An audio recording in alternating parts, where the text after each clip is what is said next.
you're ready to wake up, you're going to wake up. And if you're not ready, you're going to stay pretending that you're just a poor little me.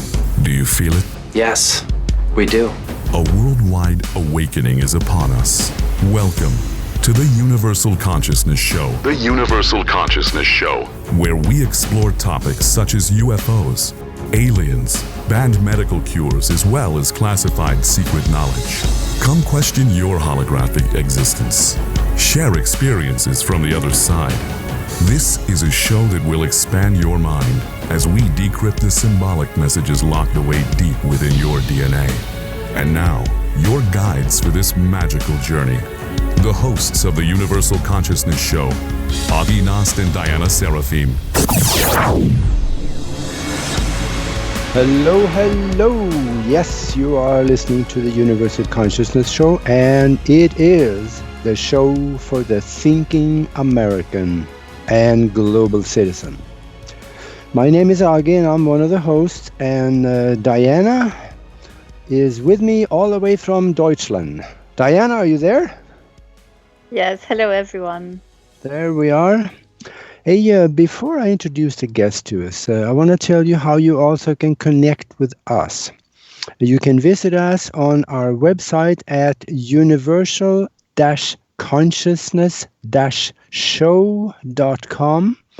And we are on YouTube with the same name. And also, while you're there, please subscribe to the YouTube channel. Click on that red button. And when you do, also click on the little black bell next to it, because then you will get notifications when there are new shows coming out.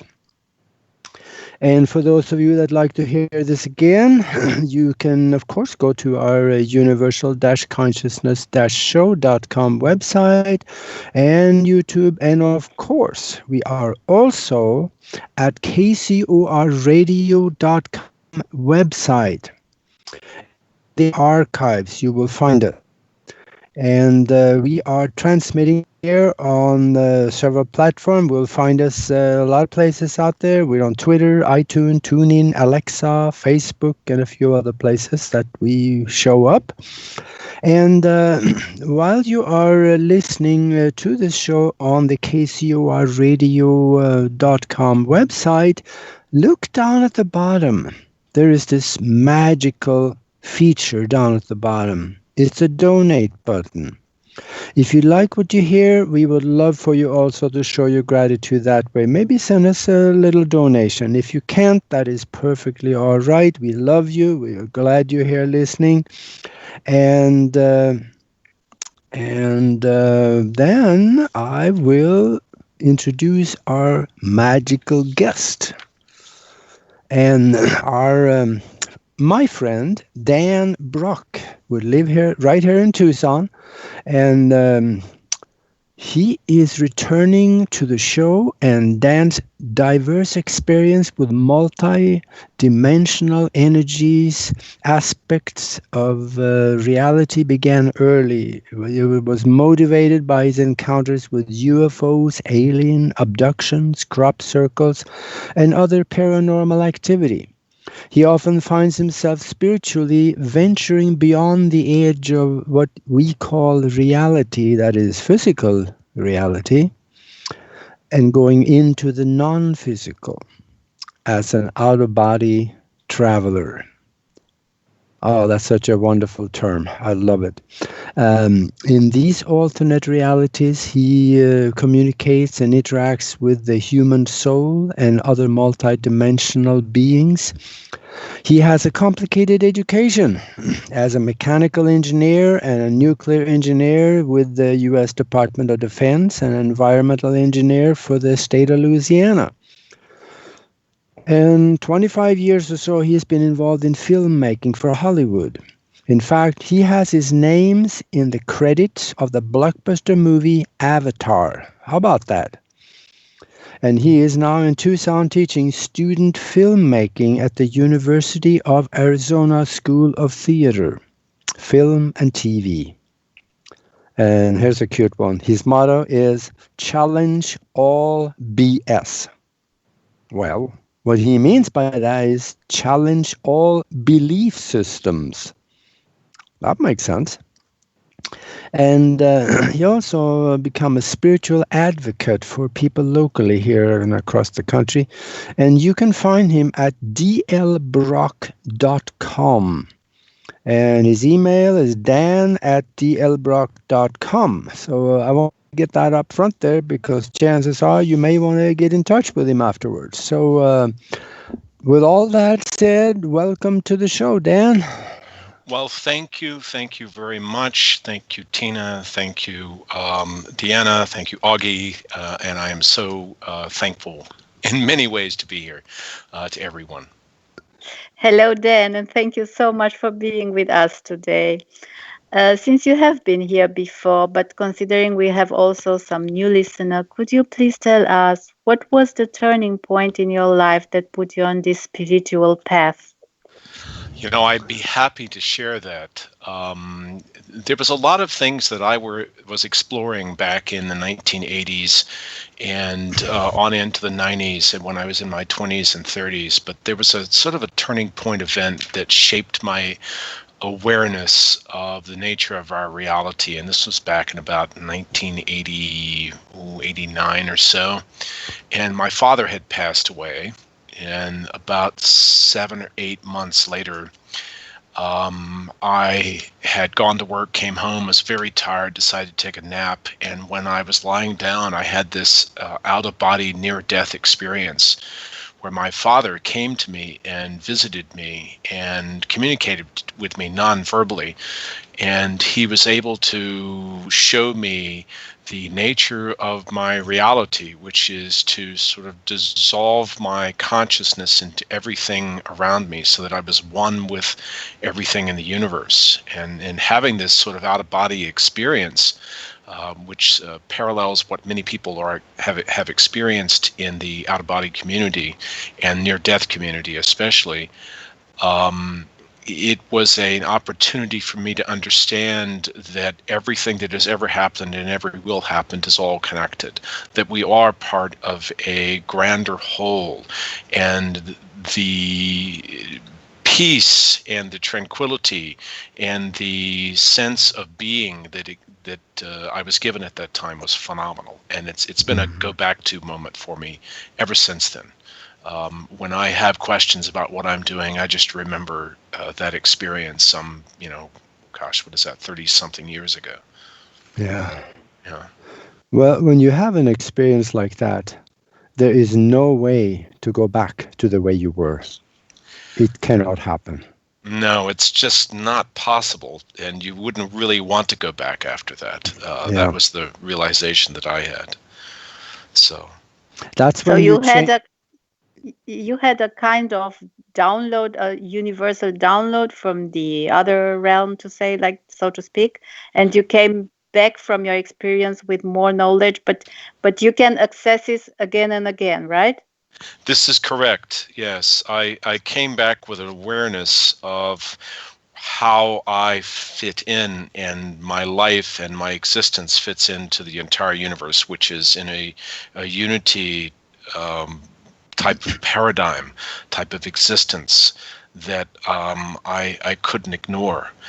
Every good thing, every bad thing, everything that ever happened to anybody at any time in the past, present, or future was all part of one grand pattern. And I could feel my sort of body diffuse into the universe and become one with every single particle, every single atom, every single subatomic particle in the universe.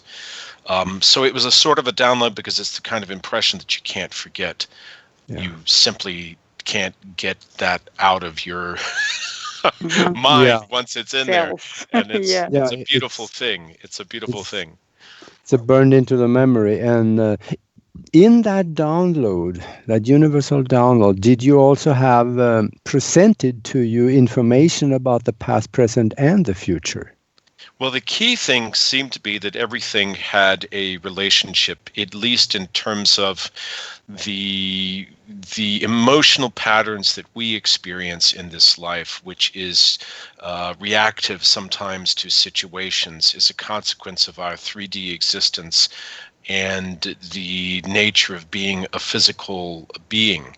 and needing to have a mechanism to defend our bodies, to defend our physical bodies, so that we can replicate ourselves at some point through reproduction. That seemed to be the biggest difference, is that in the absence of that polarity, the good, the bad, the wet, the dry, the negative, the positive, there was this unity experience that allowed me to see everything as one continuum, from beginning to present to the end, if there was such a thing as an end. Yeah. Yeah, the reason I ask that question is because there's a lot of stuff going on in the world right now that is very scary to a lot of people. And I have been programming my future, so I know it's going to turn out okay. And I was wondering if you had seen some of the same for the future. There's not going to be an end. When the people are running around saying, "Oh, it's the end of the world is coming," no, it isn't. The world will continue, and we will be there with it. And did you have any projection of the future at all in that download? Not really. The experience that I had so many years ago was sort of a universal experience. It was grand perspective kind of awareness, and the specifics coming down to our physical reality right now, and thinking in terms of a future for us in the directions that things are going based on what's happening now. That does seem to be a bit of a challenge, because as physical beings, it's hard for some of us to be able to have any perception. Some folks seem to be able to get on the edge of a wave and sort of understand where things are going. But for me, the key seemed to be like I had mentioned before, the reactiveness to a situation, your emotional response and protective response to a situation. The anxiety of not knowing the future puts you in a state of fear and anticipation. And that in turn affects your physiological body and affects your ability to respond to situations. It moves you from the cognitive or even the intuitive areas and into a deeper part of the brain that's a little bit more primitive, because you're in a survival mode. So the challenges are that as we move more into a spiritual perspective of who and what we are, and we understand that on a moment-to-moment and embrace it on a moment-to-moment basis, then we can begin to separate ourselves from that anxiety associated with not knowing what the future is going to be. Yeah, and that lead me to probably another question, because what is going on because of how scary it is for some people, and then there are other people that is, I'm not worried at all.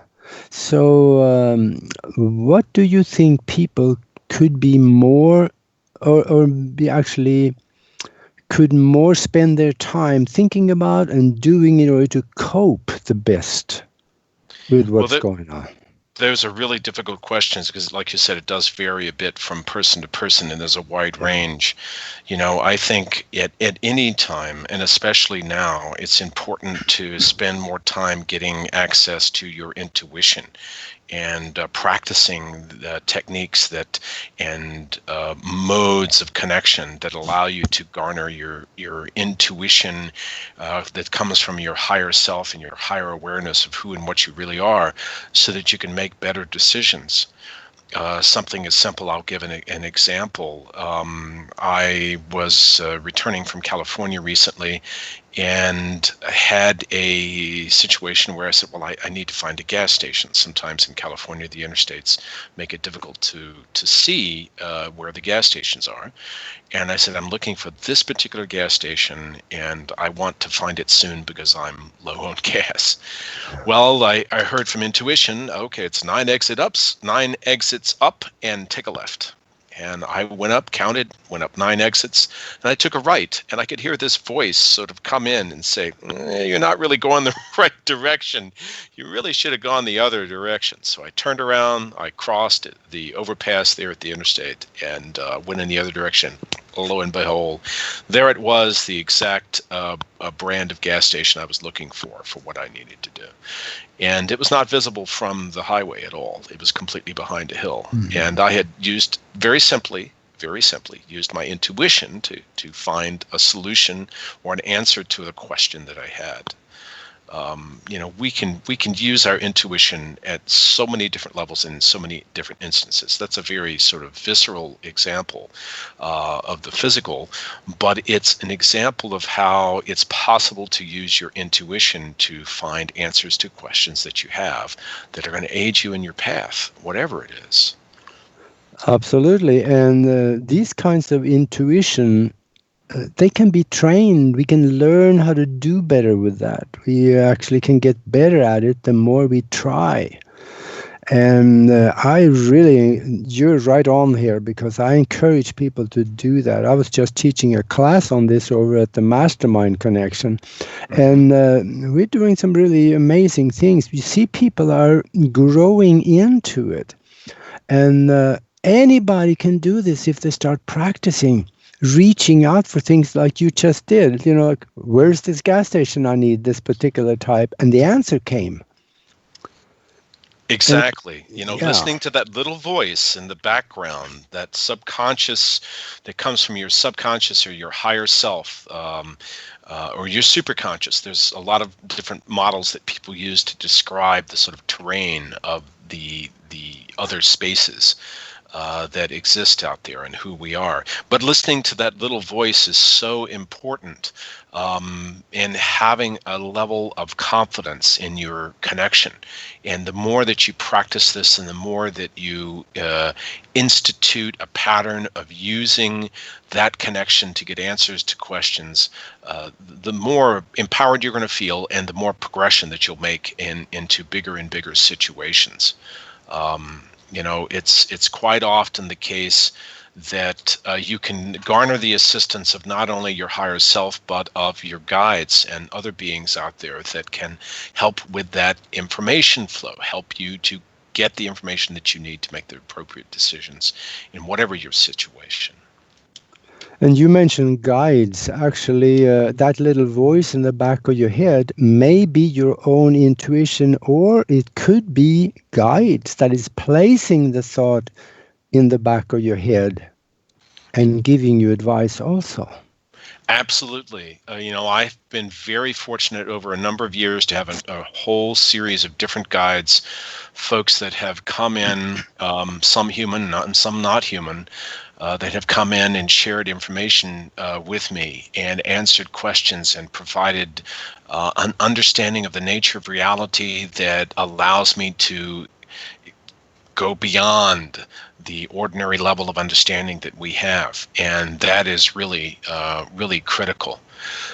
The other thing about guides is they can come from your personal life. I sometimes will seek answers from individuals that I have known that have passed, or sometimes individuals that are alive, and simply ask their higher self, their spiritual essence, for some guidance, for some assistance with this. I had a gentleman I knew who was a writer in Hollywood, and he said he used to channel all these high-level writers that he would ask for assistance in his writing efforts. And this is quite important. You can get assistance from any number of different beings and humans and non-humans out there for whatever it is that you're doing. But did it happen to you, or did it ever happen to you that you were contacted by a future you?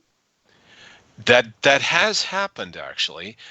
In one instance, there was a sort of a future self, future higher self that came to me in one of my contacts that gave me some information, something that the higher self wanted to share with me.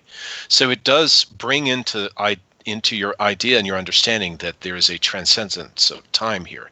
We're experiencing time on this planet as what I think of as a progressive snapshots of the influence of gravity.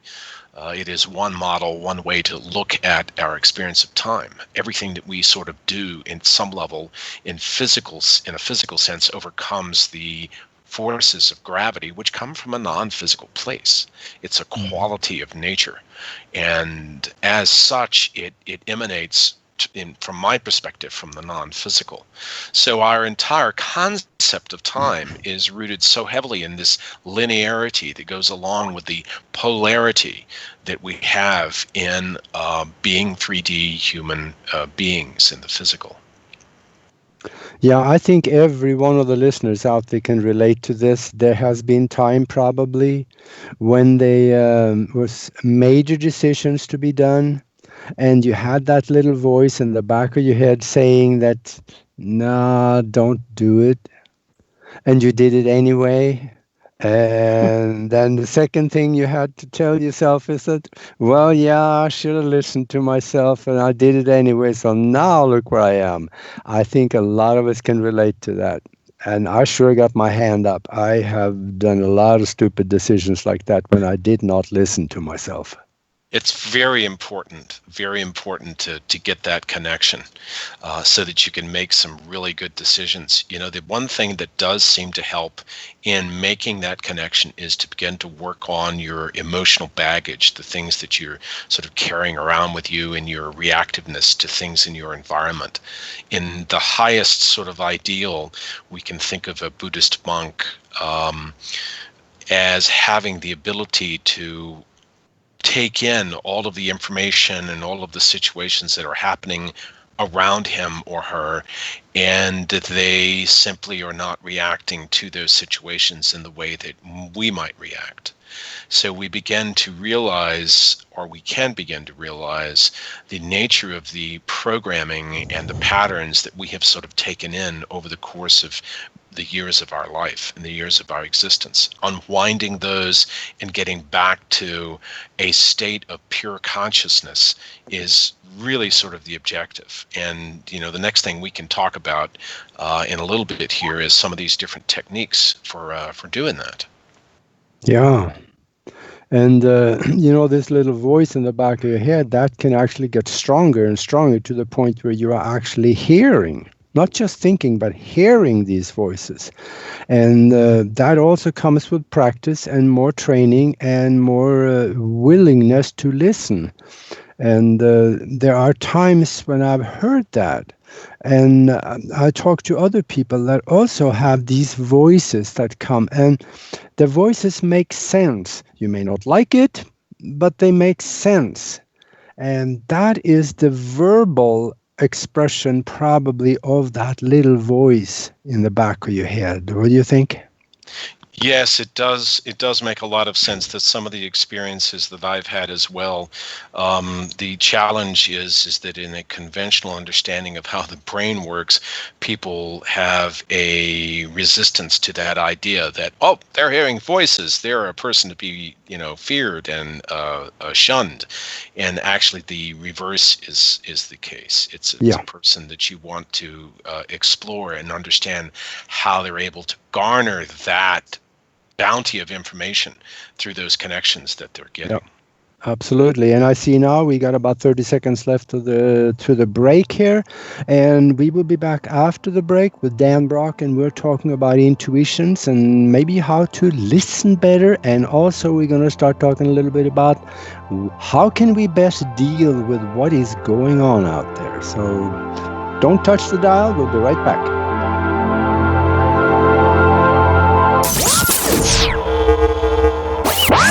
You're listening to the Universal Consciousness Show. The Universal Consciousness Show. Your weekly connection to the truth. You get to really sort of enjoy a bizarre ride. Share your knowledge by calling our hotline number at 702-425-9230. That's 702-425-9230. Call now. Worldwide callers find us on Skype at KCOR Radio. It's time to abandon your fear and question what you think you know. And now, if you will, accompany me on a journey to the future. More awakening awaits. After this, after this, after this, after this, after this, after this. Immerse yourself in an epic journey through time where ancient mysteries unfold within a story of love and betrayal, as well as a battle of good versus evil in The Emissary Book 1. The reader's favorite Gold Medal Award winner for Visionary Fiction 2019, the action and adventure of The Emissary continues in The Emerald Tablet, Book 2. The 2019's Bronze Medal Award winner, The Emissary and The Emerald Tablet by Tamara Veach and Rennie DeFazio are both available now on Amazon.com. Let your reading adventure begin. 1, 2, 3, 4! To the KCOR Digital Radio Network. I love the way it sounds. Love the music. Oh, I listen to it. The future of radio is here and now.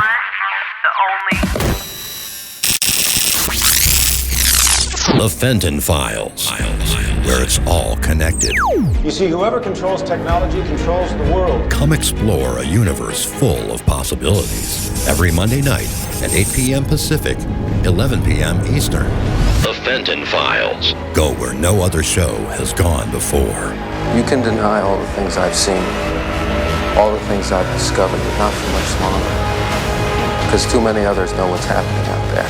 Whether it be UFOs, aliens, conspiracies, or even consciousness, your host, Lorian Fenton, has a file for that. The Fenton Files. Your journey to the truth is but a file away. Live, Monday nights, 8 p.m. Pacific, 11 p.m. Eastern. Exclusively on the KCOR Digital Radio Network. The Fenton Files. Incredibly intense. Where truth is just waiting to be discovered. One of the planet's most powerful antioxidant products is here for you to enjoy. Chaga mushroom tea. This tea has been used as a potent natural health solution for thousands of years. In fact, the Chinese call it king of the herbs. The health value alone is worth a look as Chaga mushroom tea packs a punch with pure vitality and smooth energy. It's 100% wild crafted, safe, and effective. Get it now at arcticchaga.com. That's ARCTICCHAGA.com or call 916-969-2678. That's 916-969-2678. Chaga Mushroom Tea. Chaga Mushroom Tea. Order your supply today. Are you ready to go? It's showtime! Here we go, world. You're listening to the KCOR Digital Radio Network. Broadcasting from the heart of Las Vegas, Nevada. Their base is so large it has to draw most of its power from the nearby nuclear fusion plant. The future of radio is here and now. Going live in 3, 2, 1. It's time, once again, to unravel the mysteries of the universe by connecting the dots to a higher consciousness. This is the Universal Consciousness Show. The Universal Consciousness Show. Now the world will begin hearing us. Share your knowledge by calling 702-425-9230. That's 702-425-9230. Worldwide callers use Skype name KCOR Radio. It's as simple as that. Find us on Twitter at KCOR Radio or use hashtag KCOR. Even better, join us on the live chat at KCORradio.com. Back to your enlightened hosts, Agi Nost and Diana Serafin. Hello, we are back and we are talking with Dan Brock, and we've been talking here before the break about intuition, why and how we should listen to that little voice in the back of our head when it comes to us and say, don't do it. And maybe we should listen more than we do. That could probably make our life a little better. Boy, oh boy, I can testify to that one. And now I think also when we're talking about intuition is that little voice in the back of your head that talks to you. But that can escalate with more practice to be stronger, all the way up to the point where you can actually hear someone talking to you and giving you advice on things. And it can go from there where you can actually communicate with other people and they can hear you and get your messages. And a good example on that is that in the 1920s, there was a British expedition that went into the darkest part of Africa, and they found a tribe out there, and that never seen outsiders before, and they stayed there. They had a translator with them, so they were able to speak with them and communicate. And they never saw this tribe speak among themselves. They never spoke among themselves. So one of the people in the expedition, he asked them, "Why are you never talking to each other?" And the answer they got was that we don't need to. We think and we hear each other. That was a tribe that was totally telepathic. They didn't need to use the voice box. And then again, they got to associate more with the Western society. They got to, they start using blue jeans and shirts and stuff, and in the West. And after a few years later, they were all talking because they've been associating with the outside, and they got to use the talking, and they forgot how to use their faculties of telepathic communication. So it is. The moral of the story is that once you start listening to this little voice in the back of your head, cultivate it, love it, coax it, and stay with it and practice, and it will grow on you and grow on you to the point where you also could possibly get more telepathic abilities. And I was just teaching a course over, Nori and I was teaching a course over at the Mastermind Connection on intuition and psychic abilities. And it got very interesting because these things can be learned. And what do you think, Dan? I think that they can be learned, and they have to be learned. Otherwise, we're going to kind of be stuck in the same old paradigm here that we've been in for so long. I think that's really critical. And some folks come in with those abilities, and they simply don't allow them to reach their full potential in this life. And in many cases, I think that some of the blockage comes from our emotional state, the emotional patterns that we have, and how much programming we've allowed to permeate into our consciousness from outside, especially from the society and the culture that we live in. Yeah. The important thing here, I think, is processing those emotions and figuring out how to get them into a corrected state, a modified state, so that they're not impacting us on a day-to-day existence, so that we can connect with that intuition and those psychic abilities more directly and completely. You and I were having a discussion previously about some of these different techniques and how to develop your intuition and practice psychic abilities, enhancing those, because they reach everywhere. They're everywhere all around us, and they're a part of us. It's just that we're sort of programmed and patterned not to experience them in many ways. So, one of the things that you mentioned was hypnosis as a possible approach for being able to get to and identifying aspects of our personality and aspects of our person, our psyche, that we need to look at, we need to address, or that needs some level of correction. What do you guys feel about hypnosis in terms of its effectiveness? I think it is very important, and it is so simple to learn. In fact, over at the Mastermind Connection on Patreon there, I just taught a class on self-hypnosis, and it is so simple to learn. There are books out there that you can buy for about $4.95 probably, and just read it and start practicing with yourself. You are going to be able to reach into the subconscious and start to reprogram some of the negativity down there and turning it into a positive adventure. So it is so important to do that. Use it as one of many tools. I think that's absolutely important.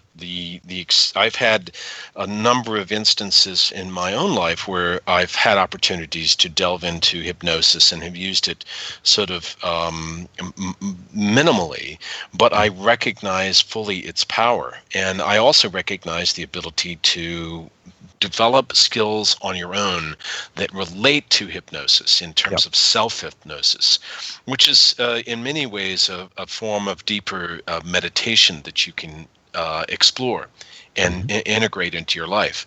Because we're really talking about, at some level, sort of reprogramming the subconscious so that the responses to our environment and the stimuli that we experience are not putting us into those disabled, diminished, defensive, feeling unsafe states.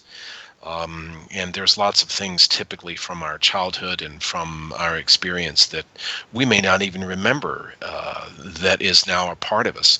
I do want to tell a little story here about some of the techniques that I used to deal with the issue of sleep apnea. Yeah. Sleep apnea, there's a lot of folks who suffer from sleep apnea. And I discovered back in, I think it was about 2013, that I was suffering from sleep apnea. I had a friend of mine who was staying in my place, and he was able to observe me sleeping one night. And he said, "You know what? You're like breathing suddenly in your sleep, and you seem a bit anxious. And then you're very calm, and then you're breathing, trying to breathe again. It's like you're struggling to breathe." And I said, "Well, this matches my patterns that I feel in my life, that there's something going on with my breathing when I'm asleep." And sure enough, I went and had a sleep study done at a local facility here in Tucson. And the sleep doctor that analyzed the data that was produced said, "Yep, you have a mild form of sleep apnea." And they put me on a CPAP machine. Well, about 3 years on a CPAP machine, I became somewhat depressed over the fact that I don't want to spend the rest of my life dependent on a machine to breathe at night. That just doesn't somehow seem real. It's addressing a symptom, but not really solving a problem. I was very fortunate that I ran into a woman who was using techniques based around EFT, emotional freedom technique. And she did these sort of ingestion processes where she would go in and ask you a series of questions. And there are a number of things in her research over the years of working with people that had sleep apnea that were very specific in terms of looking for these markers or indicators that were influences and potential sources of the sleep apnea, including situations where you've been deprived of oxygen, where you have a high level of anxiety, where you have been significantly threatened by a situation. She also discovered that people who had ether exposure were also susceptible to sleep apnea. So there was something going on, she said, that the subconscious was trying to resolve something in our being while we were asleep, and it was arresting our ability to breathe. And she took me through a series of EFT processes, and I worked at getting at these different issues. And fortunately, the sleep apnea machine that I had allowed me to look at my apnea hyperapnea index, which says how many times an hour I'm having an instant. And I discovered after one of the sessions with her that I had no incidents that night, that I was able to sleep without having a broken breathing pattern in my sleep. But then I further discovered that my sleep apnea level went up. In other words, I was having more arrested breathing situations when I was sleeping, when I had a high level of anxiety and stress at my job. And through the course of working with this woman, I discovered that there was a relationship between my job and the stress that I was feeling there and my childhood stress that I had experienced in my early developmental years with my parents. And I was able to work through those things. And it took me about 6 months. And there was a bit of a turning point where I just had to reach this sort of impasse that I was not going to continue using this method of breathing anymore, that I was going to breathe normally. I was making an assertion.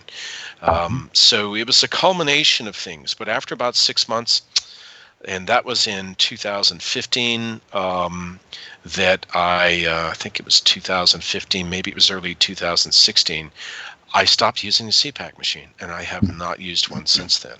And I do not experience the same symptoms or problems that I had in the past. I've not had a sleep study, but I certainly feel cured of the sleep apnea. Now, the EFT method, that is the tapping, where you tap on pressure points and energy points on the body, as well as, of course, there's some conscious or questions that is being addressed at the same time. Is that about it? What?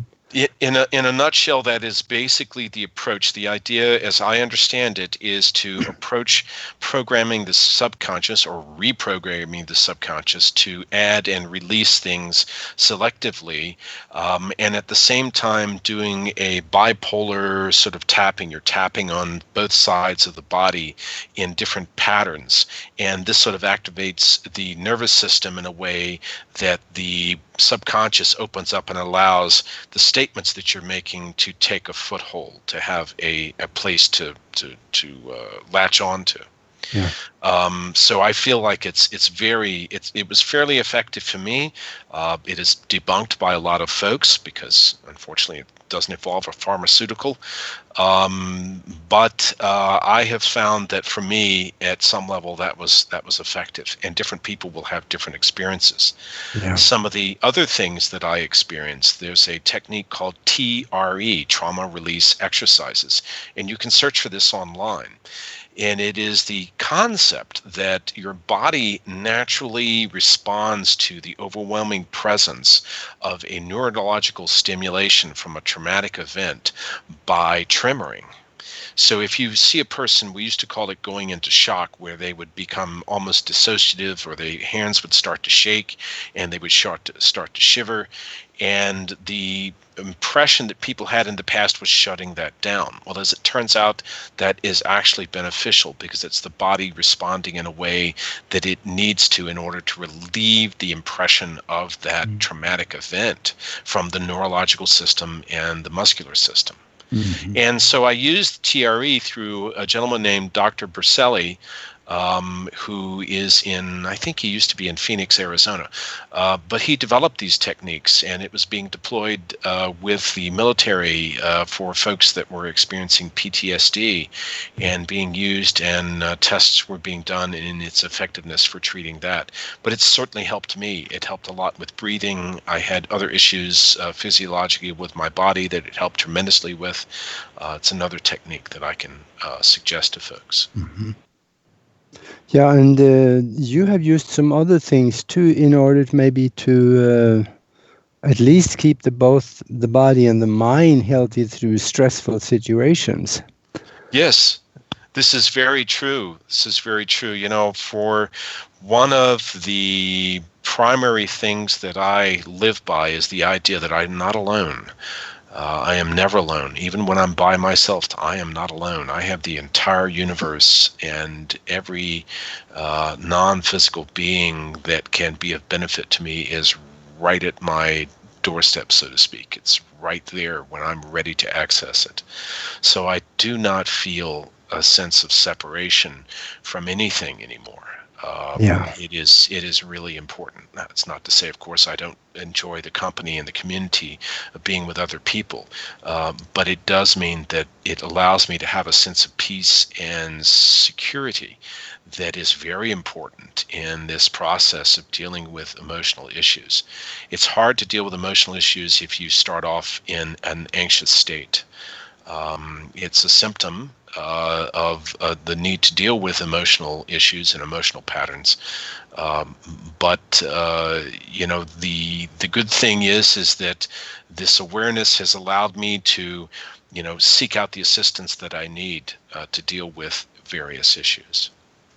I'm thinking also that if there are listeners out there that have stressful situations and they are really worried and starting to think like maybe I get some physical conditions arising from this, go on the internet and research these methods, because there are YouTube videos out there explaining how to do it. In fact, you don't have to go to a practitioner and spend hundreds of dollars to learn this.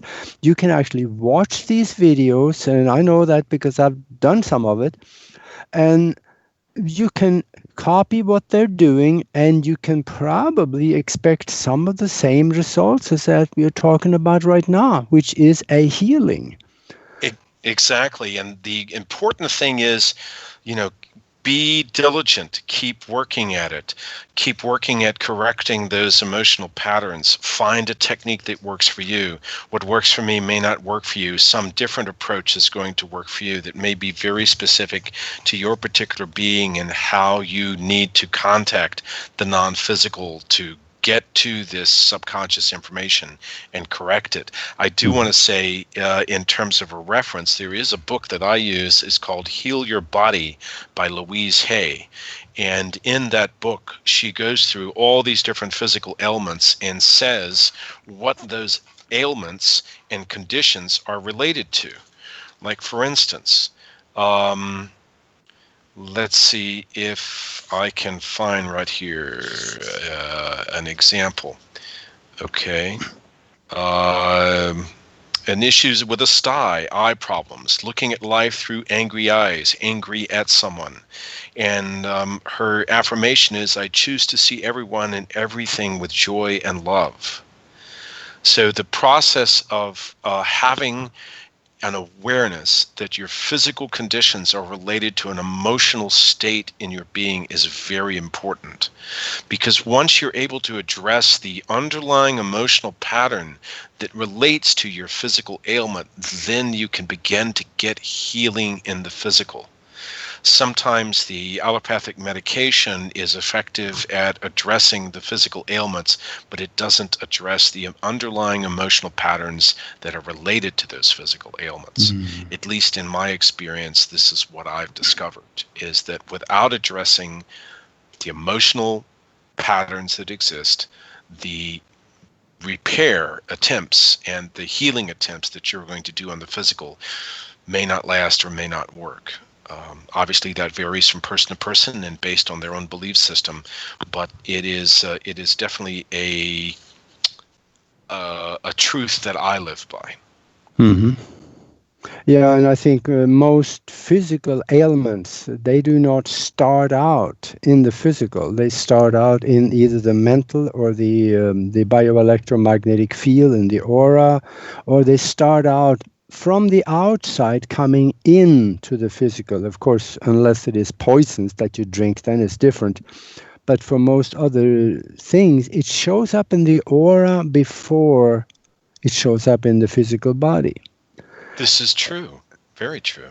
Yeah, and I think also that once we start realizing who we are and what we are, and some of these simple things we can do every day to stay healthy. And if we just do that and don't ignore it, we're going to be way ahead of the pack. And I've been doing that for decades, and that's why I really never been sick, except for some, well-deserved hangovers. But otherwise, I'm perfectly healthy.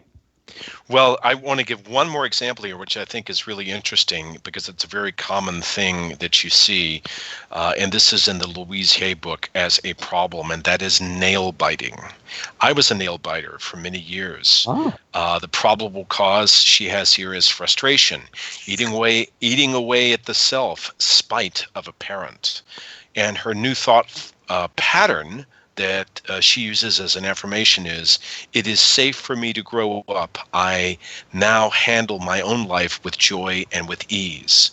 For myself, what was really interesting, and I could trace this back to this experience that I mentioned at the top of the show, about having a near-death experience and deciding to change my life. There's a whole lot of other things that go along with that, but I decided to change so many things in my life. But when I had that experience, and one of the things that I experienced physically is nail biting went away. I looked down one day and my nails were growing long. And I said, why are my nails so long? And I realized I had stopped biting my nails. That the choice that I had made from my experience to change my life and the actions I was taking had relieved that pattern of anxiety in me that was producing the nail biting. So that's one example, one very simple example of how this stuff works. Yeah. And it's very important that people understand that there's a process from A to B to C. You deal with you have a problem, you deal with the emotion and the pattern associated with that, and then you can begin to get the healing. And I think too that when there is challenges or there is something happening that you don't feel you are totally in control of, you got it wrong. You're actually in control of just about anything if you understand who you are. And that takes new thinking. If you have a challenge in front of you and you don't know how to deal with it, reach back into the back of the mind, the subconscious, in meditation and ask for answers. And most likely they will come within the next day or two. You may not like the answer, but it could be the right one. And this is something that few people do. They look at the problem and they get buried in it. We got to understand the problem and then leave the problem alone. Bury yourself in the problem-solving process. So it takes new thinking. It does, and you'll be surprised when you start that path what will happen.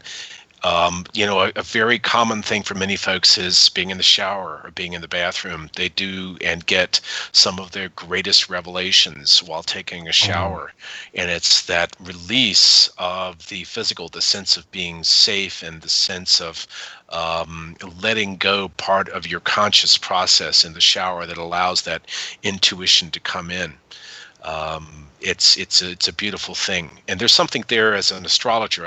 I also see the relationship to water, how water is related to our emotions, and is a pattern in astrology, one of the 4 elements that is critical in looking at how the water flows in our chart and how much water we have in our astrological chart.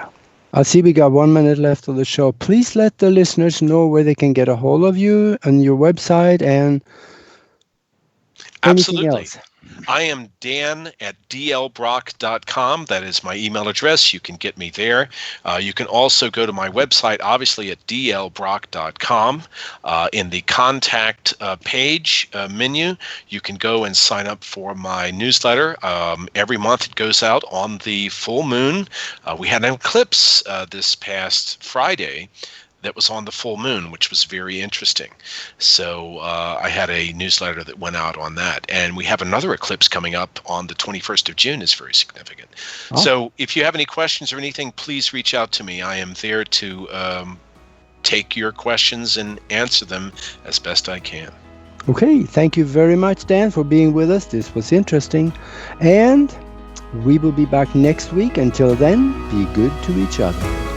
Thank you. Bye-bye. This has been the Universal Consciousness Show. The Universal Consciousness Show. Your weekly guide to a deeper understanding of the all that we are. Well, in a few years, it will be a matter of common sense to very many people that they're one with the universe.